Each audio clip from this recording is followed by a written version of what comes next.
നമ്മുടെ ജീവിതത്തിൽ രണ്ട് കാര്യങ്ങൾ നമുക്ക് പാലിക്കാം, അല്ലെങ്കിൽ നമുക്ക് ചെയ്യാം.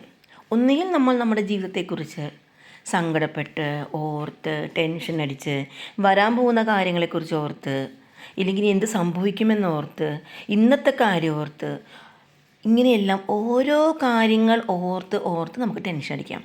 ഇല്ലെങ്കിൽ നമ്മുടെ ജീവിതത്തിൻ്റെ വരാൻ പോകുന്ന നല്ല നിമിഷങ്ങളെ ഗ്രാറ്റിറ്റ്യൂഡ് ചെയ്ത് നമുക്ക് കിട്ടിയ നല്ല നല്ല നിമിഷങ്ങൾക്ക് നന്ദി പറഞ്ഞുകൊണ്ട്, നമുക്ക് വരാൻ പോകുന്ന നല്ല മുഹൂർത്തങ്ങളെ ഓർത്ത് ധ്യാനിച്ചുകൊണ്ട്, അതിനെ സ്വപ്നം കണ്ട്, നല്ല കാര്യങ്ങൾ മാത്രം ഓർത്ത് ഹൃദയത്തിൽ സന്തോഷിച്ചുകൊണ്ട്, ജീവിതത്തിൽ ഹാപ്പിയായി ഇരുന്നുകൊണ്ട് നമ്മുടെ ജീവിതത്തിലേക്ക് സക്സസ്സിലേക്ക് കൊണ്ടുപോകാം, ഉയർച്ചയിലേക്ക് കൊണ്ടുപോകാം.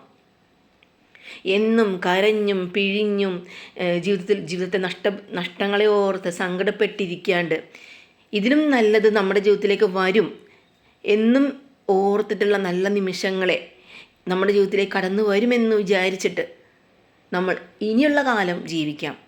കടന്നു പോയതെല്ലാം കടന്നുപോയി, അതിനെ ഒരിക്കലും തിരിച്ചു കൊണ്ടുവരാൻ പറ്റില്ല.